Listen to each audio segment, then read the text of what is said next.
All right, folks. I appreciate everybody coming out for our annual, or sometimes we hold 2 of these events a year. End the Fed audit, the Fed protest. Thanks everybody again for coming out. My name is Nathan Cox. Some of y'all know me, some of y'all do not. I am involved in and founded Virginia Cop Block, which is a police accountability group here in Virginia. We've done a lot of great things. We were one of the first media outlets that broke the story about Brandon Robb and his whole situation of being kidnapped by the feds for some simple Facebook posts. Him and his family are here today, and we're blessed to have them here. We got about 3 speakers speaking. We got Floyd Bayne is going to be first. We're going to have Chris Dorsey and then Sean Anthony. Let me see. And then after the 3 invited speakers get done speaking, everybody will have the opportunity to either jump on the microphone or the megaphone and say whatever you want to the crowd or whatever you want to the Federal Reserve for up to 2 minutes, a 2-minute rant to the crowd or to the Fed. So go ahead and think about that. You don't have to get on the mic, but I want to afford everybody the opportunity. I'm going to go ahead and invite up here, well, first before I invite Josh up here, one of our most recent projects that Virginia Cop Block did was a project called the Liberty Empowerment Project. We raised about $3,000 just from private donations and ad sponsorships and printed out a bunch of material that talked about jury nullification, police accountability, knowing your rights, and just the basic fundamentals of civil rights. We ended up turning that literature into 10,000 packets, and we went door to door in the worst housing projects in Richmond and gave this information to people, and we received it with, with arms wide open. We had no problems from anybody. Everybody was very appreciative and thankful for the information that we were handing out. And I want to let y'all know, if you're interested in the information, I brought quite a bit of it here and laid it out by the lamp post here. You just feel free to grab a couple bags if you want. Information in there, again, talks about just the philosophy of liberty, what to do if you have to go to court, jury nullification, knowing your rights when dealing with the police and stuff like that. So please feel free to take one. The literature was created by Meg McLean, who's walking around here somewhere. She's actually live streaming this event on her website, megmclean.com. She was actually the one who wrote the initial story about Brandon Robb and that whole situation. So she deserves a lot of credit for a lot of what Virginia Cop Block has done. So anyway, I'm going to go ahead and introduce Josh Cleaton. Josh Cleaton was the one who provided this nice sound equipment. He's in a local band here, formerly known as Capulet, now known as Atlas. They are pro-liberty for the most part, and they do have tracks and songs that are anti-state and anti-Federal Reserve and stuff like that. So I want to give a warm welcome to Josh Cleaton, and he's going to say a few words and introduce our first speaker, Floyd. Josh? Thanks, Nathan. What's up, everybody? It's good to see all of you out here. A lot of people, a lot of energy. Really give a big thank to Nathan and Meg. I only helped out a little bit. We had Angus over here do a lot more work on the streets than I did. But again, it's just really good to see all these people out here interested in making a change in your world, positive change any way that you can, especially exposing these corrupt institutions like this. And so I introduce Floyd Bayne, first speaker. He's a former congressman and a literal champion of the Constitution, so I'm told. So some good information that we could use in a time like this. So introduce Floyd Bayne. All right.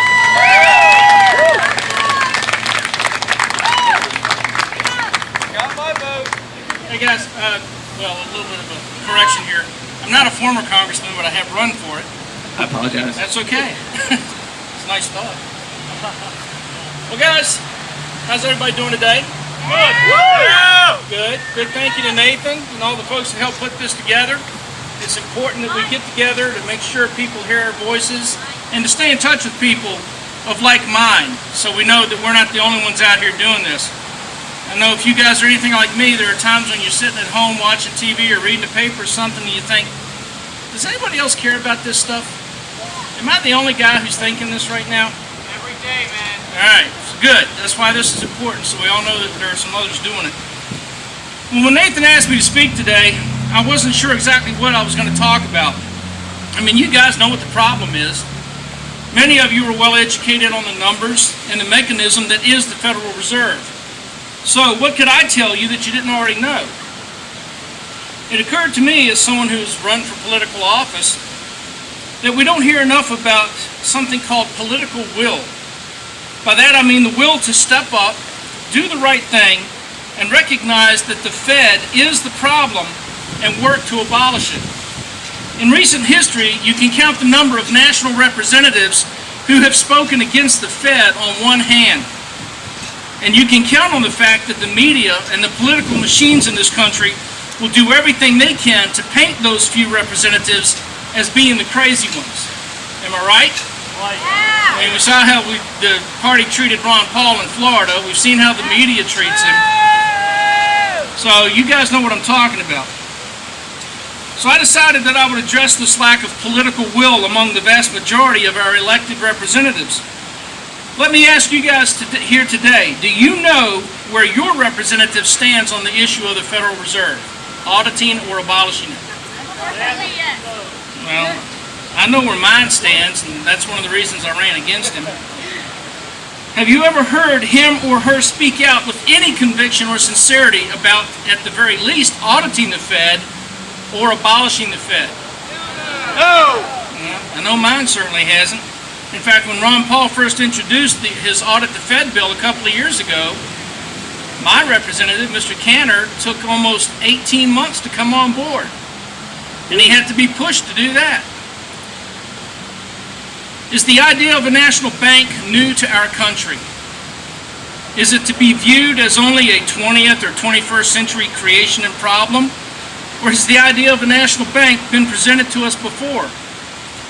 If so, when and by whom, and how was it dealt with? Again, are we the only ones who think about this stuff? The first national bank was established in February of 1791 at the behest of Alexander Hamilton. Right away, there were opponents who recognized the threat of such a bank to the sovereignty and economic stability of the general population, us, the taxpayers. Men such as Thomas Jefferson and James Madison, both Virginians, they stated that they felt the bank was unconstitutional and that it benefited merchants and investors at the expense of the majority of the population. In his opposition to the establishment of such a bank, Thomas Jefferson wrote, and I quote, "I consider the foundation of the Constitution as laid on this ground, that all powers not delegated to the United States by the Constitution, nor prohibited by it to the states, are reserved to the states or to the people. To take a single step beyond the boundaries thus specially drawn around the powers of Congress is to take possession of a boundless field of power, no longer susceptible of any definition. The incorporation of a bank and the powers assumed by this bill have not, in my opinion, been delegated to the United States by the Constitution." And I think we all agree. Any of us here who can read and comprehend the English language know that the federal government has no authority to establish this entity. So, like Jefferson, there are many of us who understand that the Federal Reserve or any national bank is unconstitutional. But that has never stopped the progressives, or more accurately in this case, the regressives among us, has it? Jefferson further stated, "I believe that banking institutions are more dangerous to our liberties than standing armies. If the American people ever allow private banks to control the issue of their currency, first by inflation, then by deflation, the banks and the corporations that will grow up around the banks will deprive the people of all property until their children wake up homeless on the continent their fathers conquered. The issuing power should be taken from the banks and restored to the people to whom it properly belongs." Yeah. Are we seeing his words come to pass? Yeah. The man was rather prescient. James Madison was equally concerned about the effects of a national bank. He stated, I quote, "History records that the money changers have used every form of abuse, intrigue, deceit, and violent means possible to maintain their control over governments by controlling money and its issuance." Said in the 18th century, and every bit as true today as it was then. These two great Virginians were not the only Americans who expressed concern about a national bank. Let's look at some of the other great Americans who opposed such a bank. Ben Franklin, answering a question about the booming economy of the young colonies, said, "That is simple. In the colonies, we issue our own money. It is called colonial scrip. We issue it in proper proportions to the demands of trade and industry. It's also worthy of note that colonial scrip had no debt or interest attached." In 1836, when Andrew Jackson vetoed the renewal of the 1816 bank charter, by the way, does anybody else here find it ironic that Andrew Jackson's picture's on the $20 bill? I wonder what he'd think about that. He said, "If the American people only understood the rank injustice of our money and banking system, there would be a revolution before morning." President James Garfield, before his assassination, said, "Whoever controls the money in any country is absolute master of industry, legislation, and commerce." We haven't seen any of that around here, have we? No, I didn't think so. When the Federal Reserve Bill was before Congress in 1913, there was at least one representative who saw it for what it was, and he spoke out against it. Charles Lindbergh Sr. of Minnesota showed the political courage to try and stop this onerous legislation. He stated, quote, "This Federal Reserve Act establishes the most gigantic trust on earth. When President Wilson signs this bill, the invisible government of the monetary power will be legalized. The worst legislative crime of the ages is perpetrated by this banking and currency bill." He went on to point out something that has come to pass and that all of us can readily see. From now on, depressions will be scientifically created. So, is this current economy an accident? No.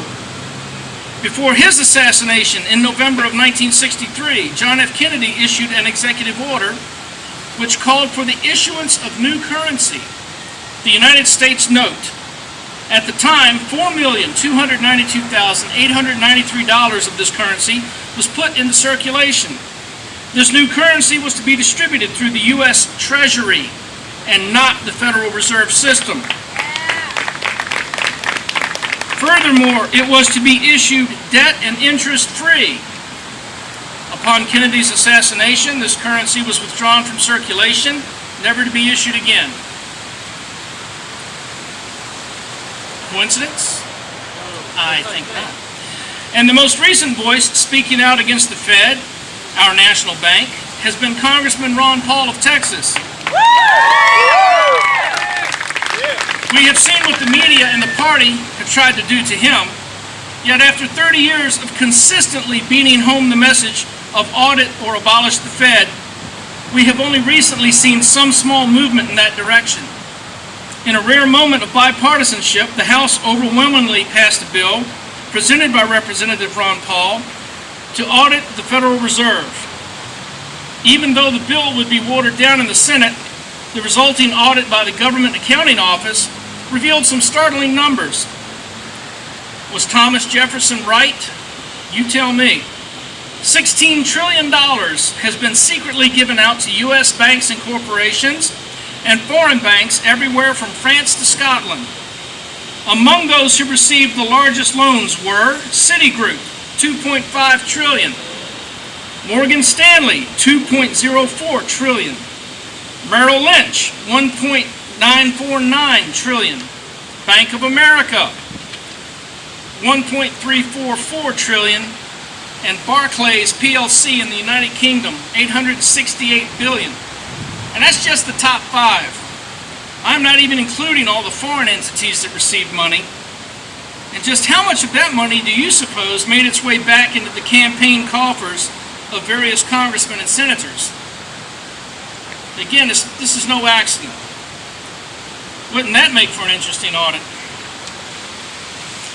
So we've gotten to this point in the process of auditing or abolishing the Fed, not just because of Americans past, or because of Ron Paul, but because of people like you, people who hold elected officials accountable, people who will not be silenced or intimidated, people who care about the future of our nation and the legacy we will leave our children. Because we care because we continue to carry that message forward, we continue to work for the day when our representatives in Washington, D.C. start to care more about our nation, care more about future generations, care more about the sovereignty of the United States of America than they do for their own bank accounts and careers. So keep fighting the good fight. Keep the pressure on your elected officials. Don't back down for 1 minute. Demand that your elected representatives respect and adhere to the Constitution. Hold them accountable when they shirk their responsibilities. Accept no excuses. And let's see to it that the future of the United States of America is brighter than anything previously imagined. I'm proud to be counted among your numbers and wish to thank all of you for everything you do to help restore our public. Good day. Let's give it up for Floyd Bayne. Great job. Really great job. No problem. Thank you. Give it up for Floyd Bayne. Remember, he ran against Eric Cantor 2 times the past 2 elections. The first time as an independent, the second time he tried to primary him. Our next speaker, his name is Chris Dorsey. He's made a pretty well-known name for himself here in Richmond. He's a longtime local native. He's often featured on international news networks, specifically to discuss monetary policy. And he's also running for sheriff as a Democrat here in Richmond City. So go ahead and give a warm welcome to Chris Dorsey.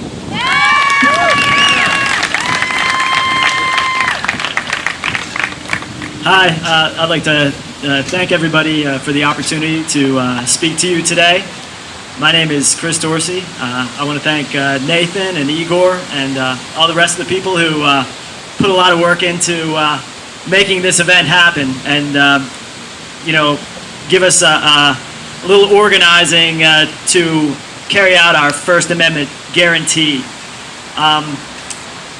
First of all, I want to say I am running for sheriff. I'm running as a Democrat. That being said, I understand that the leadership of the Democrat and the Republican Party are criminals, and they are involved in treason against the United States people and the government. All one has to do is do something that many smarter people than myself said, which is follow the money. And the monetary source of every action of the U.S. government is the Federal Reserve Bank. And we're standing in the shadow of the Richmond Federal Reserve Bank. And that is nothing more than the American arm of the international banking cartel, which is headed by something called the Bank for International Settlements in Basel, Switzerland. Now, the fact that an international bank in a foreign country, Switzerland, controls every aspect of what the United States government does is patently unconstitutional, and it makes the sovereignty of the United States non-existent. We don't have sovereign nations anymore. We have different branches of an international banking cartel which controls international military arms like the United States government. And the reason I'm saying that is because the current director of defense, a man named Leon Panetta, who left his job as the head of the Central Intelligence Agency, stated before a senatorial subcommittee hearing that it is the United Nations and NATO that control the actions of the U.S. military and not the Congress, which is mandated by Article 1, Section 8 of the United States Constitution. And so then we start thinking about the first part of Article 1, Section 8 of the United States Constitution, and that deals with the economy of the United States government. And the economy, the ability to coin and set the value of the money, very important. The distribution of the money, the taxes laid upon the citizens of the United States, that is to be controlled by the body that is closest to the people. And in this case, it is the United States Congress. So then we have the monetary taken care of. How American citizens will exchange money for services. So in order to have that remedied, we need an enforcement arm. And that's covered in the next section of Article 1, Section 8, which gives the Congress the ability to declare war, to give the funding to the United States military. So what we have now is an international private bank that is the monetary source of everything that the United States government does. It makes coordinated moves with all the other world private central banks, and the evidence for this is several weeks ago, the European Central Bank announced unlimited bond buying. That was their move. A week later, the Federal Reserve Bank announces unlimited bond buying. Again, they're making coordinated moves, but we don't even have to get that abstract, because the illegitimate entities that control our government, the Federal Reserve Bank, which is the arm of the BIS in the United States, they create money out of thin air, and they charge the people interest. It's no more complex than that. It's as simple as that. The Central Intelligence Agency and the FBI, they're not the intel arms of the US government. They're the intel arms of the international private banking cartel. Same with the Mossad, same with the MI6. They are not entities or representatives of sovereign governments, because sovereign governments do not exist. So, what I think is a clear solution to these problems that are well documented, that I urge no one ever to take my word for it. Don't believe me for an instance. Check it out for yourself. But what I urge, knowing that you will find that what is being said by smarter people than myself and then I'm repeating is exactly true. And what I'm saying is the only way to remedy this situation is to come together in groups like we have here now and begin to start planning the arrest of the leaders of the institutions that control the criminal and illegitimate United States government. We have ample evidence. We can get into the minutia of the false flag 9/11 attacks. We can get into the minutia of illegal wars of aggression and violations of the Constitution. We will definitely do those things.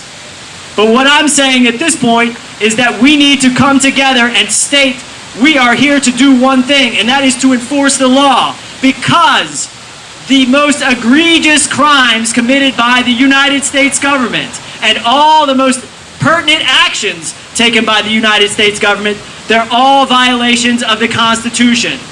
They're all violations of Virginia Code. They're all violations of municipal code. And I wanted to say one thing as I close. I am running for sheriff, and I am currently in a lawsuit with my friend and associate Shirley Harvey, who's running for mayor of the city of Richmond. And we have a lawsuit against the Richmond Registrar, the Richmond Electoral Board, and the State Board of Elections. And we plan on showing, we have ample evidence for this, that every aspect of our elections are fraudulent and fixed, just like our monetary system. People smarter than myself have shown me how this is so. We have evidence. We are going to enforce the law, or we're going to force their hand into showing us that they will never enforce the law as it stands, and then they are going to become accessories to the crime. We're all about enforcing the law, the U.S. Constitution, the law of the land, and we plan on carrying out the arrest of the illegitimate leaders. Thank you very much. My name is Chris Dorsey. I'm running for sheriff of the city of Richmond. Peace. Give it up for Chris. I love Chris. He knows how to get the party started. All right, so our next speaker, we got two more.